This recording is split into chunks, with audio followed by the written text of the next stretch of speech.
ಹಿರಿಯರು ಮಾಡಿದ್ದು ಮಕ್ಕಳಿಗೆ ಬರುವಂಥದ್ದು, ಪೂರ್ವ ಜನ್ಮದಲ್ಲಿ ಮಾಡಿದ್ದು ಈ ಜನ್ಮಕ್ಕೆ ಬರುವಂಥದ್ದು, ಜನ್ಮಾಂತರಕ್ಕೆ ಬರುವಂಥದ್ದು, ದೃಷ್ಟಾಂತದ ರೂಪದಲ್ಲಿ ಅದರ ಬಗ್ಗೆ ಸಂಶೋಧನೆಗಳು ನಡೆದದ್ದು, ಅದು ಸತ್ಯ ಅಂತ ಸಾಬೀತಾದದ್ದು ಅನೇಕ ಘಟನೆಗಳುಂಟು.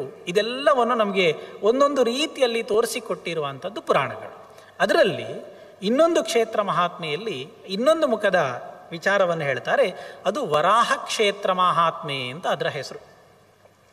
ಈ ವರಾಹ ಕ್ಷೇತ್ರ ಮಹಾತ್ಮೆಯಲ್ಲಾಗುವಾಗ ವರಾಹ ಕ್ಷೇತ್ರ ಅಂತ ಒಂದು ಪ್ರಸಿದ್ಧ ಜಾಗ, ಅದರಲ್ಲಿ ಸೋಮತೀರ್ಥ ಅಂತ ಒಂದು ತೀರ್ಥ.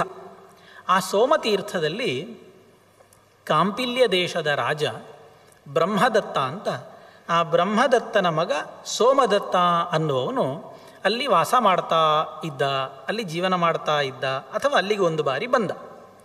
ಬೇಟೆಯಾಡಿ ಬಂದಂತಹ ಈ ಸೋಮದತ್ತನಿಗೆ ಯಾವ ಬೇಟೆಯೂ ಕೂಡ ಸಿಗಲಿಲ್ಲ. ಕೊನೆಗೆ ಇನ್ನೇನು ಸಿಕ್ಕುವುದಿಲ್ಲ ಅಂತ ಬೇಸರದಲ್ಲಿದ್ದಾಗ ದೂರದಲ್ಲಿ ಒಂದು ನರಿ ಕಾಣ್ತದೆ. ತನ್ನ ಬಿಲ್ಲಿನಿಂದ, ತನ್ನ ಬಾಣದಿಂದ ನೇರ ನರಿಗೆ ಗುರಿ ಇಟ್ಟು ಹೊಡಿತಾನೆ. ನರಿಯ ಹಣೆಯನ್ನು ಸೀಳಿಕೊಂಡು ಬಾಣ ಹೋಗ್ತದೆ. ಹೆದರಿಕೆಯಿಂದ ಭಯದಿಂದ ಓಡಿದ ನರಿ ಆ ಸೋಮತೀರ್ಥದ ಹತ್ರ ಬಂದು ತನ್ನ ಪ್ರಾಣವನ್ನು ಬಿಡ್ತದೆ. ಇವನಿಗೆ ಸಿಕ್ಕುವುದಿಲ್ಲ. ಅಂತೂ ಈ ಸೋಮದತ್ತ ಯಾರಿದ್ದಾನೆ ಅವನಿಗೆ ನರಿ ಸಿಕ್ಕುವುದಿಲ್ಲ. ಬೇಸರದಿಂದ ಬಂದು ಮರದಡಿಯಲ್ಲಿ ಮಲ್ಕೊಂಡ್ರೆ, ಸಿಕ್ಕಿದ ಒಂದು ಬೇಟೆ ಅದೂ ಕೂಡ ತಪ್ಪಿ ಹೋಯಿತು ಅನ್ನುವ ದುಃಖದಲ್ಲಿ ಮಲಗಿಕೊಂಡ್ರೆ, ಮರದ ತುದಿಯಲ್ಲಿ ಒಂದು ಒಳ್ಳೆ ಹಕ್ಕಿ ಕಾಣ್ತಾ ಉಂಟು, ದೊಡ್ಡ ಹಕ್ಕಿ ಕಾಣ್ತಾ ಉಂಟು. ತಕ್ಷಣದಲ್ಲಿ ಎದ್ದು ಆ ಹಕ್ಕಿಗೆ ಗುರಿಯಿಟ್ಟು ಬಾಣ ಹೊಡಿತಾನೆ. ಹಕ್ಕಿ ಸತ್ತು ಬೀಳ್ತದೆ. ಹಕ್ಕಿಯ ಮಾಂಸ ಸಿಕ್ಕಿತು ಅಂತ ಸಂತೋಷದಲ್ಲಿ ಪಡ್ಕೊಂಡು ಹಕ್ಕಿಯ ರೆಕ್ಕೆ ಪುಕ್ಕವನ್ನೆಲ್ಲ ತನ್ನ ಬಾಣಕ್ಕೆ ಅಲಂಕಾರ ಮಾಡುವಂತಹ ರೀತಿಯಲ್ಲಿ ಸ್ವೀಕಾರ ಮಾಡಿಕೊಳ್ತಾನೆ. ಆ ಹಕ್ಕಿ ಸತ್ತು ಬಿದ್ದದ್ದು, ಈ ನರಿ ಸತ್ತು ಬಿದ್ದದ್ದು, ಇದು ಎರಡೂ ಕೂಡ ಸೋಮತೀರ್ಥ ಅನ್ನುವಂತಹ ಒಂದು ಒಳ್ಳೆ ಜಾಗದಲ್ಲಿ. ಆಗದ ಹಾಗೆ ಆ ಜಾಗದ ಮಹಾತ್ಮೆಯಿಂದಾಗಿ ಅವರಿಬ್ಬರೂ ಮತ್ತೆ ಹಕ್ಕಿ ರಾಜಕುಮಾರಿಯಾಗಿ ಹುಟ್ಟಿ ಬರ್ತಾಳೆ, ಈ ನರಿ ರಾಜಕುಮಾರನಾಗಿ ಹುಟ್ಟಿ ಬರ್ತಾರೆ. ಅವರಿಬ್ಬರೂ ಕೂಡ ಹುಟ್ಟಿ ಬಂದು ಮದುವೆಯಾಗಿ ದಾಂಪತ್ಯ ಶುರು ಮಾಡ್ತಾರೆ. ಶುರು ಮಾಡಿದರೆ ಒಳ್ಳೆ ದಾಂಪತ್ಯ. ಈ ರಾಜಕುಮಾರಿಯದ್ದು ಒಂದು ಮಾತ್ರ ಕಂಡೀಷನ್. ಏನು? ನನಗೆ ಮಧ್ಯಾಹ್ನ ಊಟ ಆದ ತಕ್ಷಣ ನಿದ್ರೆ ಮಾಡಬೇಕು. ನೀವು ಊಟ ಮಾಡಿ ನಾನು ನಿದ್ರೆ ಮಾಡುವಂತಹ 2 ಗಂಟೆ ಕಾಲ ಏನುಂಟು, ಯಾರೂ ನನ್ನ ಹತ್ರ ಬರಬಾರ್ದು. ನನಗೆ ಪೂರ್ಣ ಏಕಾಂತ ಬೇಕು. ನಾನು ಏನು ಮಾಡ್ತೇನೆ, ಎಲ್ಲಿರ್ತೇನೆ, ನನ್ನನ್ನು ಯಾರೂ ಪರೀಕ್ಷೆ ಮಾಡಲಿಕ್ಕೆ ಬರಬಾರ್ದು. ಮಾತು ಕೊಡ್ತೀಯಾ ಕೇಳ್ತಾಳೆ.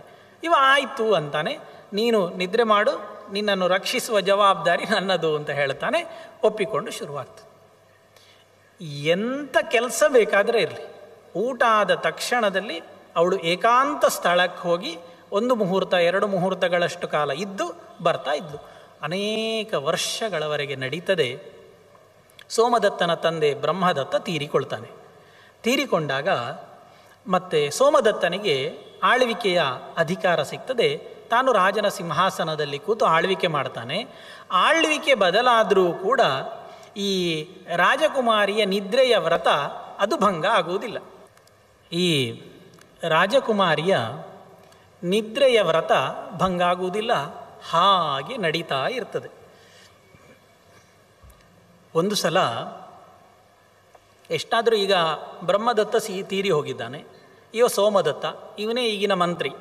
ಹಾಗಾಗಿ ಹೆಂಡತಿಯನ್ನು ಕರ್ಕೊಂಡು ಒಂದು ಕ್ಯಾಬಿನೆಟ್ ಮೀಟಿಂಗ್, ದೊಡ್ಡ ಮಂತ್ರಿಗಳ ಸಭೆ ಮಾಡ್ತಾ ಇರ್ತಾನೆ.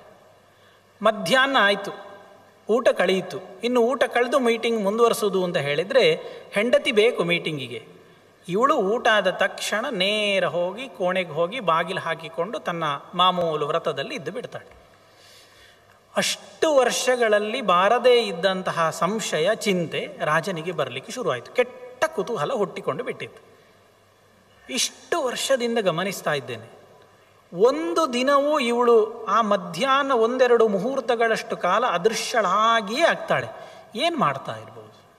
ಯಾವುದಾದ್ರೂ ಕ್ಷುದ್ರ ಸಿದ್ಧಿ ಮಾಡ್ತಾ ಇದ್ದಾಳೋ, ಅಥವಾ ಯಾರಾದರೂ ಇವಳನ್ನು ನಿಯಂತ್ರಿಸ್ತಾ ಇದ್ದಾರೋ?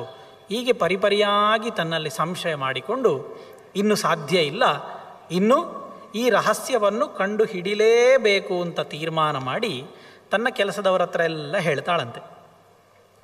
ಹೇಳಿ ರಾಜ ಒಂದು ದಿನ ಅವಳು ಕೋಣೆಗೆ ಹೋಗುವ ಮುಂಚೆ ತಾನು ಹೋಗಿ ಒಂದು ರಹಸ್ಯ ಸ್ಥಳದಲ್ಲಿ ಅಡಗಿ ಕೂತ್ಕೊಳ್ತಾನೆ. ಇದು ಅವನ ಹೆಂಡತಿಗೆ ಗೊತ್ತಿಲ್ಲ. ಸರಿ, ಮಧ್ಯಾಹ್ನ ಮಾಮೂಲಾಯಿತು, ಊಟ ಆಯಿತು. ತಕ್ಷಣ ಕೋಣೆಗೆ ಬಂದು, ರಹಸ್ಯ ಕೋಣೆಗೆ ಬಂದು ಬಾಗಿಲು ಹಾಕಿ ಕದ ಮುಚ್ಚಿ ಕಿಟಕಿ ಮುಚ್ಚಿ ರಾಜಕುಮಾರಿ ಅವನ ಹೆಂಡತಿ ಮಲ್ಕೊಳ್ತಾಳೆ. ಕೋಣೆಯಲ್ಲಿ ಇವ ಇದ್ದಾನೆ, ಗಂಡ ಇದ್ದಾನೆ, ಅವಳಿಗೆ ಗೊತ್ತಿಲ್ಲ. ಮಲಗಿಕೊಂಡು ಗಟ್ಟಿಯಾಗಿ ರೋಧಿಸ್ತಾ ಇದ್ದಾಳೆ, ಅಳುತ್ತಾ ಇದ್ದಾಳೆ.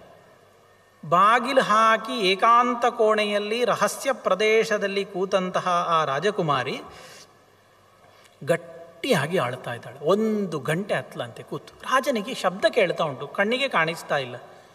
ಹತ್ತು ಏಕಾಂತದಲ್ಲಿ ಸ್ವಗತದಲ್ಲಿ ಮಾತಾಡಲಿಕ್ಕೆ ಶುರು ಮಾಡ್ತಾಳೆ.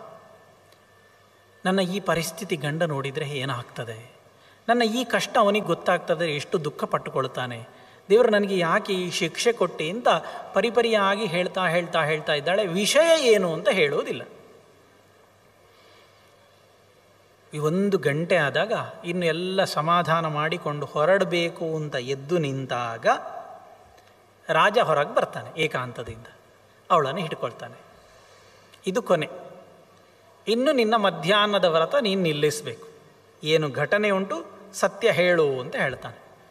ಅವಳಿಗೆ ದಿಗ್ಭ್ರಮೆ, ಹೇಳುವುದಿಲ್ಲ ಅಂತ ತುಂಬ ಹಠ ಹಿಡಿತಾಳೆ. ರಾಜ ಕೇಳುವುದಿಲ್ಲ. ಮತ್ತೆ ಕೇಳಿದಾಗ ನಾನು ಹೇಳ್ತೇನೆ ಅಂತ ಹೇಳಿ ಅವಳು ಪೂರ್ವಜನ್ಮದಲ್ಲಿ ತಾನು ಆ ನರಿಯಾಗಿದ್ದಾಗ ಒಬ್ಬ ವ್ಯಾಧ ಹೊಡೆದಂತಹ ಬಾಣ ಅದು ತನ್ನ ಇಡೀ ಶರೀರವನ್ನು ಸೀಳಿ ಹಾಕಿತ್ತಲ್ವೋ, ಈ ಜನ್ಮದಲ್ಲಿಯೂ ಕೂಡ ಅದರ ಅಸಖ್ಯವಾದಂತಹ ವೇದನೆ ನನಗೆ ಬಾಧಿಸ್ತಾ ಉಂಟು. ಎಲ್ಲಿ ಯಾವ ಸ್ಥಳದಲ್ಲಿ ಈ ವೇದನೆ ಪ್ರಾರಂಭ ಆಗಿದೆ ಆ ಸ್ಥಳದಲ್ಲಿಯೇ ನನ್ನ ಮುಂದಿನ ಜೀವನ ನಡೆದರೆ ಮಾತ್ರ ಪರಿಹಾರ ಆಗ್ತದೆ, ಇಲ್ಲದಿದ್ದರೆ ಆಗುವುದಿಲ್ಲ ಅಂತ ಹೇಳಿದಾಗ ರಾಜ ತನ್ನ ಸರ್ವಸ್ವವನ್ನು ಬಿಟ್ಟು ತನ್ನ ಮಗನಿಗೆ ಪಟ್ಟವನ್ನು ಕಟ್ತಾನೆ. ಪಟ್ಟಾಭಿಷೇಕ ಮಾಡಿ ತನ್ನ ಎಲ್ಲ ಪರಿವಾರದ ಜೊತೆಯಲ್ಲಿ ಆ ಜಾಗಕ್ಕೆ ಹೋಗ್ತಾನೆ. ಅದು ವರಾಹ ಕ್ಷೇತ್ರ, ಸೋಮತೀರ್ಥ ಅನ್ನುವಂತಹ ಪ್ರದೇಶ. ಅಲ್ಲಿಗೆ ಹೋದಾಗ ಇವಳು 3 ರಾತ್ರಿ ಉಪವಾಸ ಮಾಡಿ ಹಿಂದಿನ ಜನ್ಮದಲ್ಲಿ ತಾನು ನರಿಯಾಗಿದ್ದಾಗ ಎಲ್ಲಿ ಪ್ರಾಣ ಬಿಟ್ಟಿದ್ದೆ ಆ ಸ್ಥಳವನ್ನು ತೋರಿಸ್ತಾಳೆ. ಆ ತೀರ್ಥದಲ್ಲಿ ಸ್ನಾನ ಮಾಡಿದಾಗ ರಾಜನಿಗೂ ಕೂಡ ತನ್ನ ಹಿಂದಿನ ಜನ್ಮದ ಎಲ್ಲ ನೆನಪುಗಳು ಬಂದು ತಮ್ಮ ಸಮಗ್ರ ಆಡಳಿತವನ್ನು ಬಿಟ್ಟು ಮುಂದೆ ಅಲ್ಲಿಯೇ ತಮ್ಮ ಜೀವನವನ್ನು ನಡೆಸ್ತಾರೆ. ಅವಳ ಅಸಖ್ಯವಾದಂತಹ ಶರೀರ ವೇದನೆ ಹೋಯಿತು ಅನ್ನುವಲ್ಲಿಗೆ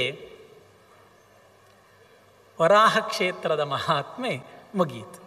ಇನ್ನು ಕೊನೆಯದ್ದೊಂದುಂಟು, ಅದನ್ನು ಹೇಳಿ ಇವತ್ತಿನ ಉಪನ್ಯಾಸವನ್ನು ಮುಗಿಸ್ತೇನೆ. ಇದು ಪ್ರಸಿದ್ಧ ಕ್ಷೇತ್ರ ಕುಬ್ಜಾಂಬ್ರಕ ಕ್ಷೇತ್ರ ಅಂತ. ಅದು ಬಹುಶಃ ಈಗಿನ ಹರಿದ್ವಾರ ಋಷಿಕೇಶನ ಪರಿಸರದಲ್ಲಾಗಿ ಬರ್ತದೆ ಕಾಣ್ತದೆ. ಬಹುಶಃ ಹರಿದ್ವಾರ ಇರಬೇಕು ಅಂತಹ ಅಲ್ಲಿ ಬರ್ತದೆ ಕಾಣ್ತದೆ. ಆ ಕ್ಷೇತ್ರದ ಒಂದು ಮಹಾತ್ಮೆ, ಅಲ್ಲಿಯ ಒಂದು ವಿಶೇಷತೆಯನ್ನು ಹೇಳ್ತಾರೆ. ಅದಕ್ಕೆ ಯಾಕೆ ಆ ಹೆಸರು ಬಂತು, ಕುಬ್ಜಾಂಬ್ರಕ ಕ್ಷೇತ್ರ ಅಂತ ಯಾಕೆ ಹೆಸರು ಬಂತು ಅಂತಂದರೆ, ರೈಭ್ಯ ಅನ್ನುವ ಒಬ್ಬ ಋಷಿ ಅಲ್ಲಿ ತುಂಬ ವರ್ಷ ತಪಸ್ಸು ಮಾಡಿದ್ದ. ಅವನಿಗೆ ದರ್ಶನ ಕೊಡಲಿಕ್ಕೋಸ್ಕರ ದೇವರು ನೇರ ಬಂದರೆ ಇವ ಹೆದರ್ತಾನೆ ಅಂತ ಹೇಳಿ ತಾನು ಅವನ ಮುಂದೆ ಪ್ರತ್ಯಕ್ಷ ಆಗುವ ಮುಂಚೆ ಪಕ್ಕದಲ್ಲಿದ್ದಂತಹ ಒಂದು ಆಮ್ರ ವೃಕ್ಷ, ಆಮ್ರ ಅಂತ ಹೇಳಿದರೆ ಮಾವು, ಆ ಆಮ್ರ ವೃಕ್ಷವನ್ನು ಏರಿ ಭಗವಂತ ನಿಲ್ತಾನಂತೆ. ಭಗವಂತನ ಶಕ್ತಿಯ ಮುಂದೆ ಚೆನ್ನಾಗಿ ಬೆಳೆದಿದ್ದಂತಹ ಆಮ್ರ ಮಾವಿನ ಮರ ಅದು ಗಿಡ್ಡಾಗ್ತದೆ, ತಗ್ತದೆ, ಹಾಗಾಗಿ ಅದು ಕುಬ್ಜ ಆಗ್ತದೆ. ನಾವಿವತ್ತು ಬೋನ್ಸಾಯಿ ಅಂತ ಕರಿತೇವಲ್ಲ ಎಲ್ಲ ಹಾಗೆ ಕುಬ್ಜ ಆಗ್ತದೆ. ಅದಕ್ಕೋಸ್ಕರವಾಗಿ ಅದಕ್ಕೆ ಕುಬ್ಜಾಂಬ್ರಕ ಕ್ಷೇತ್ರ ಅಂತ ಹೆಸರು ಬಂತು ಹೇಳ್ತಾರೆ. ಆ ಕ್ಷೇತ್ರದಲ್ಲಿ, ಆ ಪರಿಸರದಲ್ಲಿ ಒಂದು ಅಪೂರ್ವ ಘಟನೆಯ ಬಗ್ಗೆ ಪುರಾಣಕಾರರು ಹೇಳ್ತಾರೆ. ಅದರ ಪಾವಿತ್ರ್ಯತೆಯನ್ನು, ಮಹಾತ್ಮೆಯನ್ನು ತೋರಿಸುವಂತಹ ಒಂದು ಜನ್ಮಾಂತರದ ಕತೆ. ಒಂದಿಬ್ಬರು ರಾಜಕುಮಾರ ಮತ್ತು ರಾಜಕುಮಾರಿ ಮದುವೆಯಾಗಿ ದಾಂಪತ್ಯ ಒಳ್ಳೆ ರೀತಿಯಲ್ಲಿ ಮಾಡ್ತಾ ಇರ್ತಾರೆ. 2 ಮಕ್ಕಳು ಇರ್ತಾರೆ. ಈ ರಾಜಕುಮಾರನಿಗೆ ಅಪ್ಪ ಇರ್ತಾನೆ. ಸಮೃದ್ಧ ರಾಜ್ಯ, ವೈಭೋಗ, ಆಳು ಕಾಳು, ಇವರ ದಾಂಪತ್ಯವು ಕೂಡ ತುಂಬ ಸುಂದರವಾಗಿ ನಡೀತಾ ಇರ್ತದೆ. ಯಾವ ವಿಷಯದಲ್ಲಿ ಗಲಾಟೆಯೇ ಇಲ್ಲ, ಅಷ್ಟು ಒಳ್ಳೆಯ ದಾಂಪತ್ಯ, ಬೇಕು ಹೇಳಿದರೆ ಸಿಗಲಿಕ್ಕಿಲ್ಲ. ಹಾಗಿದ್ದಂತಹ ದಾಂಪತ್ಯ ಒಂದು ದಿನ ಗಂಡ ಹೆಂಡತಿ ಇಬ್ಬರೂ ಕೂಡ ಉದ್ಯಾನದಲ್ಲಿ ನಡ್ಕೊಂಡು ಹೋಗ್ತಾ ಇರ್ತಾರೆ, ಕೈ ಹಿಡಿದುಕೊಂಡು. ಹೋಗುವಾಗ ಒಂದು ಮುಂಗುಸಿ ಅಲ್ಲಿ ಕಾಣಲಿಕ್ಕೆ ಸಿಗ್ತದೆ. ಮುಂಗುಸಿಯನ್ನು ನೋಡಿದ್ದೇ ತಡ. ಈ ರಾಜಕುಮಾರನ ಜೊತೆ ಇದ್ಲ ರಾಣಿ ಇದ್ಲಲ್ವ, ಸಿಟ್ಟು ತಡೆಯುವುದಿಲ್ಲ. ಒಂದು ದೊಡ್ಡ ಕೋಲ್ ಹಿಡ್ಕೊಂಡು ರಾಜಕುಮಾರ ತಡಿತಾ ಇದ್ದಾನೆ, ಬೇಡ ಬೇಡ ಅಂತ ಹೇಳಿದಾಗಲೂ ಕೂಡ ಹೊಡೆದು ಕೊಂದು ಬಿಡ್ತಾಳೆ. ಆ ಮುಂಗುಸಿ ಯಾಕಲ್ಲಿ ಬಂದದ್ದು ಅಂತಂದರೆ, ಒಂದು ಹಾವನ್ನು ಹುಡುಕಿಕೊಂಡು ಬಂದಿತ್ತು. ಮುಂಗುಸಿ ಸತ್ತಾಗ ಆ ಬಿಲದಲ್ಲಿದ್ದಂತಹ ಹಾವು ಹೊರಗೆ ಬರ್ತದೆ. ಹಾವನ್ನು ನೋಡಿದಂತಹ ರಾಜಕುಮಾರನಿಗೆ ಸಿಟ್ಟು ತಡೆಯುವುದಿಲ್ಲ. ರಾಣಿ ತಡಿತಾಳೆ, ಹಾವನ್ನು ಕೊಲ್ಲಬೇಡ ಅಂತ. ರಾಜಕುಮಾರ ಹಾವನ್ನು ಕೊಡೆದು ಕೊಲ್ತಾನೆ. ಮತ್ತೆ ನೋಡಿದಾಗ ಈ ರಾಜಕುಮಾರನಿಗೆ ಹಾವು ನೋಡಿದ್ರೆ ಆಗುವುದಿಲ್ಲ. ಎಲ್ಲ ಬದುಕಿನಲ್ಲಿ ಎಲ್ಲೆಲ್ಲಿ ಹಾವು ಸಿಗ್ತದೆ ಎಲ್ಲ ಹೊಡೆದು ಕೊಲ್ಲುವುದೇ. ಈ ರಾಣಿಗೆ ಮುಂಗುಸಿಯನ್ನು, ಮುಂಗುಸಿಗೆ ಈ ಸಂಸ್ಕೃತದಲ್ಲಿ ನಕುಲ ಅಂತ ಕರೀತಾರೆ, ನಕುಲವನ್ನು ನೋಡಿದರೆ ಆಗುವುದಿಲ್ಲ, ಅದನ್ನು ಹೊಡೆದು ಕೊಲ್ಲುವುದು. ಈ ಕಾರಣಕ್ಕಾಗಿ ಇವರಿಬ್ಬರ ಮಧ್ಯದಲ್ಲಿ ಜಗಳ ಶುರುವಾಗ್ತದೆ.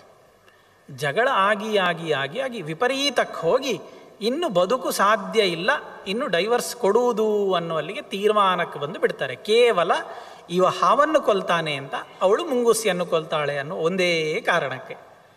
ಸರಿ, ಇವನ ಅಪ್ಪನಿಗೆ ನೋಡಿ ಆಶ್ಚರ್ಯ, ಇದರ ಹಿಂದೆ ಏನಾದರೂ ಒಂದು ಕಾರಣ ಇರಬೇಕು ಅಂತ ಹೇಳಿ ಮಗನನ್ನು ಏಕಾಂತದಲ್ಲಿ ಕರೀತಾನೆ. ಇಷ್ಟು ವರ್ಷ ಗಲಾಟೆ ಮಾಡಿದವರಲ್ಲ ನೀವು, ಈಗ ಏನೋ ಒಂದು ಸಣ್ಣ ವಿಷಯಕ್ಕೆ ಗಲಾಟೆ ಮಾಡ್ತಾ ಇದ್ದೀರಲ್ಲ, ಯಾಕೆ ಅಂತ ಕೇಳಿದಾಗ ಮಗ ಉತ್ತರ ಕೊಡುವುದಿಲ್ಲ, ತಂದೆ ಬಿಡುವುದಿಲ್ಲ. ಮತ್ತೆ ಮತ್ತೆ ಒತ್ತಾಯ ಮಾಡಿದಾಗ ಮಗ ಅಪ್ಪನಿಗೆ ಒಂದು ಕಂಡೀಷನ್ ಹಾಕ್ತಾನೆ. ಅಪ್ಪ ಹೇಳ್ತೇನೆ, ಆದರೆ ನೀನು ನನ್ನ ಜೊತೆ ಬರಬೇಕು. ಈ ಅರಮನೆಯ ಪಟ್ಟಾಭಿಷೇಕ ನನ್ನ ತಮ್ಮನಿಗೆ ಮಾಡಬೇಕು. ನನ್ನ ಹೆಂಡತಿ, ನೀನು, ಅಮ್ಮ, ನಾವೆಲ್ಲ ಪರಿವಾರದವರು ಹೋಗುವ, ನೀನು ಬರ್ತೀಯಾ ಕೇಳ್ತಾನೆ. ಅಪ್ಪ ಆಯಿತು ಅಂತ ಹೇಳಿ ದೊಡ್ಡ ರಾಜ ಪರಿವಾರದ ಜೊತೆಯಲ್ಲಿ ಎರಡನೆಯ ಮಗನಿಗೆ ಪಟ್ಟಾಭಿಷೇಕ ಮಾಡಿ ಇವ ಹೇಳಿ ಅಲ್ಲಿಗೆ ಕುಬ್ಜಾಂಬ್ರಕ ಕ್ಷೇತ್ರಕ್ಕೆ ಹೋಗ್ತಾರೆ. ಅಲ್ಲಿ ಹೋದರೆ ನೇರವಾಗಿ ಅಪ್ಪನನ್ನು ಕರ್ಕೊಂಡು ಮಗ ಹೋಗಿ ತೋರಿಸ್ತಾನೆ. ಆ ಪರಿಸರದಲ್ಲಿ ಒಂದಿದ್ದಂತಹ ಸಣ್ಣ ಕಾಡು, ಆ ಕಾಡಿನ ಹತ್ರ ಕರ್ಕೊಂಡು ಹೋಗ್ತಾನೆ.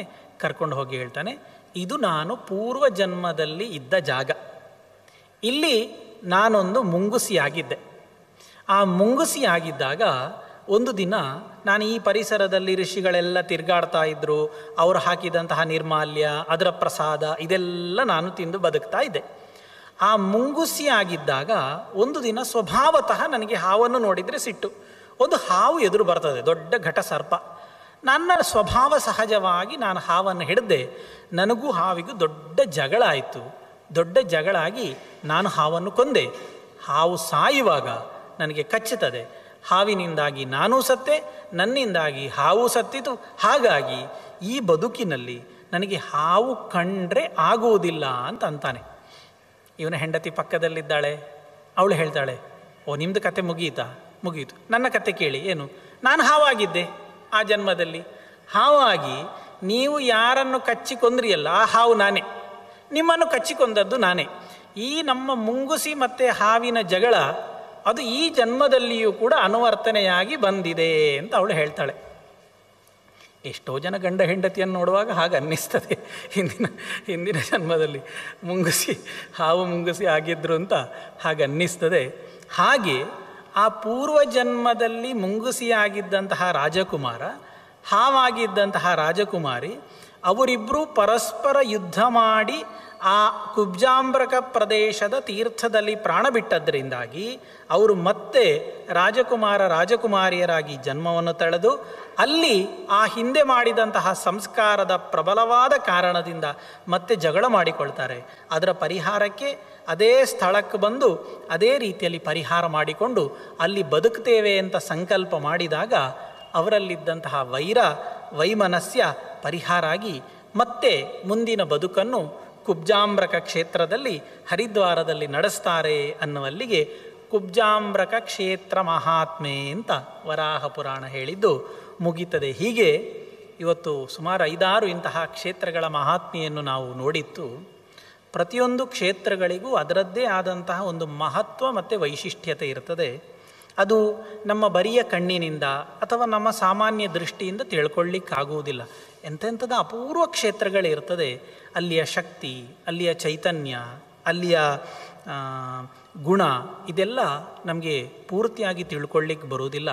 ಅಂತಹ ಅನೇಕ ಗುಣ, ಶಕ್ತಿಯ ವಿಶಿಷ್ಟ ಕ್ಷೇತ್ರಗಳನ್ನೆಲ್ಲ ನಮಗೆ ಪುರಾಣ ಪರಿಚಯ ಮಾಡಿಸಿ ಕೊಡ್ತಾ ಉಂಟು. ಮುಂದಿನ ಭಾಗದಲ್ಲಿ ಎಷ್ಟು ಕ್ಷೇತ್ರಗಳ ಪರಿಚಯ ಮಾಡಿಕೊಳ್ಳಿಕ್ಕಾಗ್ತದೆ ಅಷ್ಟು ಮಾಡೋಣ ಅಂತ ಹೇಳ್ತಾ ಶ್ರೀಕೃಷ್ಣಾರ್ಪಣಮಸ್ತು.